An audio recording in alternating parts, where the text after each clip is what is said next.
हरियाणा की हर अपडेट के लिए बेल आइकन दबाएं और सब्सक्राइब करें STV हरियाणा न्यूज। नमस्कार, आप देख रहे हैं फटाफट हरियाणा और मैं हूं आपके साथ शुभेंदु सिंह। पंचकुला में मुख्यमंत्री मनोहर लाल ने स्थानीय लोक निर्माण विभाग विश्राम गृह के बाहर पोर्टेबल इलेक्ट्रॉनिक वेइंग मशीन के डेमो का अवलोकन किया। प्रदेश में 1535 कुल संक्रमित मरीजों की संख्या हो चुकी है। इसके अलावा इलाज के बाद अब तक 884 मरीज ठीक हो गए हैं। करनाल में आज 4 और कोरोना पॉजिटिव केस सामने आए, जिसमें 2 सदर बाजार के रहने वाले हैं। दिल्ली हरियाणा बॉर्डर सील होने के बाद प्रदेश में कोरोना के मामले तेजी से बढ़ रहे हैं। कैथल में कोरोना के 5 नए मामले सामने आए। 3 मामलों में कैथल के पंतनगर इलाके से बताए जा रहे हैं, वहीं एक मामला जखौली अड्डा इलाके का है।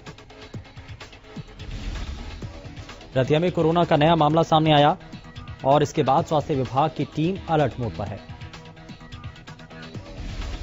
मामला सामने आने के बाद स्वास्थ्य विभाग की टीम महिला के घर पहुंची और महिला को अग्रोहा मेडिकल कॉलेज में भर्ती करवाया गया।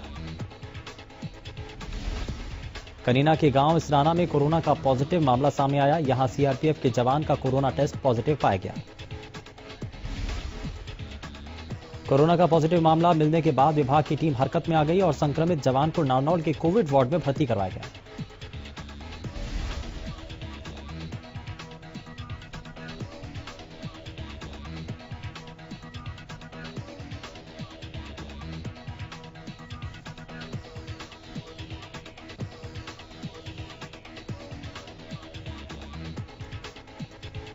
हरियाणा दिल्ली बॉर्डर सील किए जाने पर हरियाणा के गृह मंत्री अनिल विज ने कहा है कि हरियाणा में जितने भी कोरोना के मामले सामने आए हैं, उनमें 70 से 80% उन 4-5 जिलों से हैं जिनकी सीमाएं दिल्ली के साथ लगती हैं। इसी कारण सीमाओं को सील करने का फैसला किया गया, लेकिन उन्होंने साफ किया कि जिन कैटेगरी को लॉकडाउन 4 में हाईकोर्ट ने इजाजत दी है और जो MHA की गाइडलाइन पूरा करते हैं, उनके अलावा किसी को भी आने जाने की अनुमति नहीं है।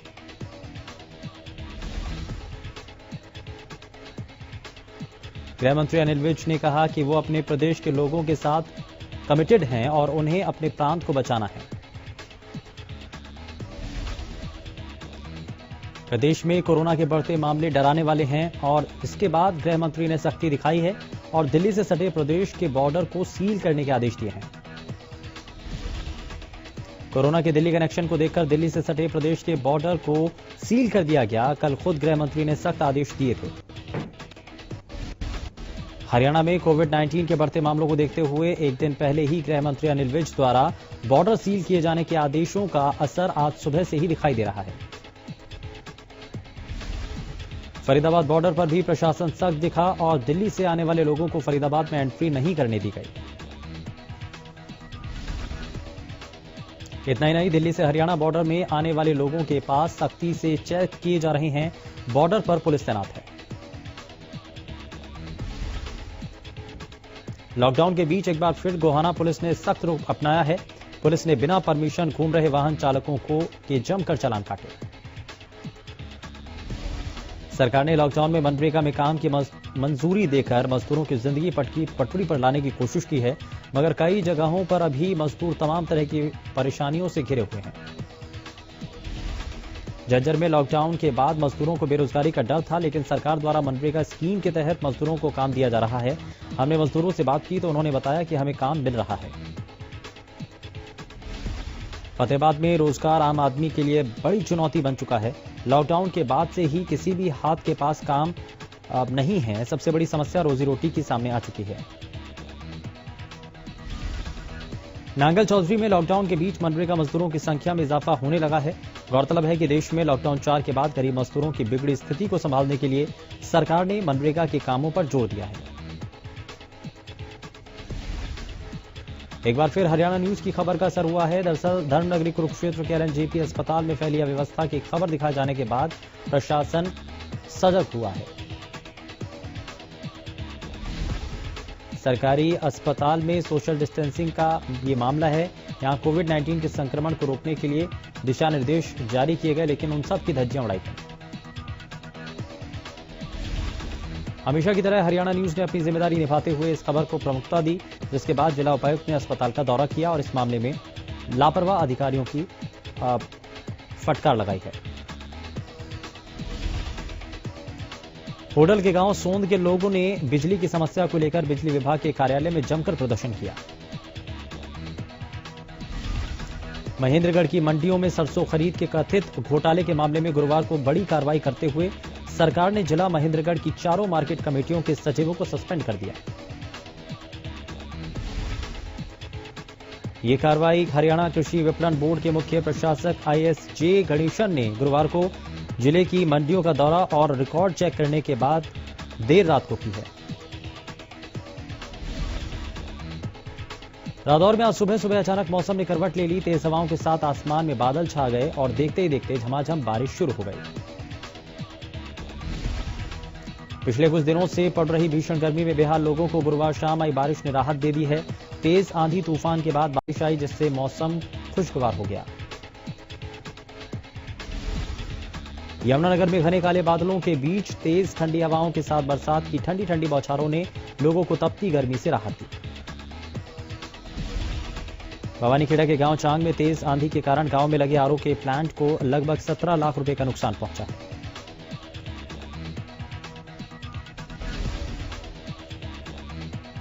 तो वहीं दूसरी ओर तेज आंधी के कारण गांव चांग में लगभग 300 पेड़ गिर गए। पेड़ों के गिर जाने के कारण रोड जाम हो गया। फतेहाबाद में जिला प्रशासन ने टिड्डी दल से निपटने के लिए तैयारियां तेज कर दी हैं। कृषि विभाग के डिप्टी डायरेक्टर ने सोशल मीडिया पर चल रहे उस मैसेज को भी गलत बताया, जिसमें कहा जा रहा है कि फतेहाबाद में आज शाम तक टिड्डी दल का हमला हो सकता है। उन्होंने इस संभावना से इनकार करते हुए कहा कि बीते दिनों हनुमानगढ़ में टिड्डी दल देखा गया था, लेकिन राजस्थान सरकार द्वारा उस दल को वहीं समाप्त कर दिया गया। सुप्रीम कोर्ट के आदेश के बाद राज्य में 1983 PTI को हटा दिया था। इसे लेकर नारनौल में शिक्षकों ने विरोध प्रदर्शन किया। शिक्षकों का कहना है कि 2000 में जो JBT टीचर मामले में गड़बड़ी करने वालों को सजा मिली थी और जिन्हें नौकरी मिली थी, उनकी सेवा को कायम रखा जाए।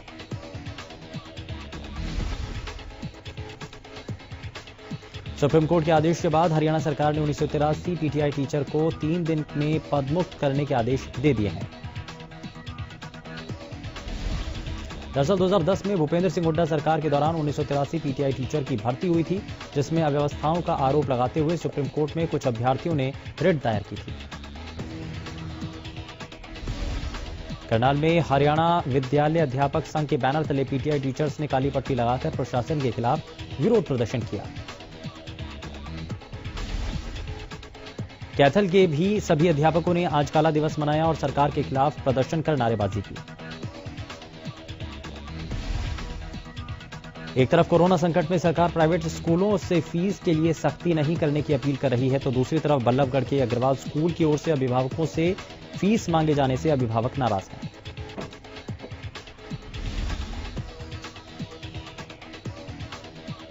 दतिया के वार्ड नंबर 4 में सीवरेज की समस्या इन दिनों लोगों के लिए सिरदर्द बन चुकी है। सीवरेज का काम अधर में पड़े होने के कारण लोगों के लिए परेशानी है। वहीं गली में आने जाने के लिए भी लोगों के सामने परेशानी बन चुकी है। सीवरेज संकट के खिलाफ वार्ड वासियों ने आज प्रदर्शन कर नगरपालिका सचिव को ज्ञापन सौंपा। सीएम फ्लैग ने फरीदाबाद में सरकार को करोड़ों के राजस्व का चूना लगाने वाले गिरोह का भंडाफोड़ किया। गोहाना सदर थाना क्षेत्र में 2 अलग अलग गांवों से 2 युवतियों के दिन दहाड़े अपहरण का मामला सामने आया। एक घटना की CCTV फुटेज भी सामने आ गई, जिसमें कुछ युवक एक कार में एक लड़की को जबरदस्ती बिठाकर ले जाते दिखाई दे रहे हैं। वहीं पुलिस ने दोनों ही मामलों में युवतियों के परिजनों के बयान पर मामले दर्ज कर जांच शुरू कर दी है। फिलहाल पुलिस दोनों ही मामलों में मोबाइल की कॉल डिटेल से लोकेशन का पता लगाने में जुटी है, ताकि अपहरणकर्ताओं तक पहुंचा जा सके। कोरोना संकट के बीच यमुनानगर से दिल दहला देने वाली घटना सामने आई, जहां घर के बाहर खेल रही 4 साल की मासूम का अपहरण कर युवक ने रेप जैसी घिनौनी वारदात को अंजाम दिया। सिरसा के गांव रंगा के नजदीक 9 लाख की डकैती मामले में पुलिस ने तेजी दिखाते हुए आरोपी को गिरफ्तार कर लिया है। पुलिस की तेजी के बाद लोगों के मन में पुलिस की कार्यशैली को लेकर विश्वास और ज्यादा मजबूत हो चुका है।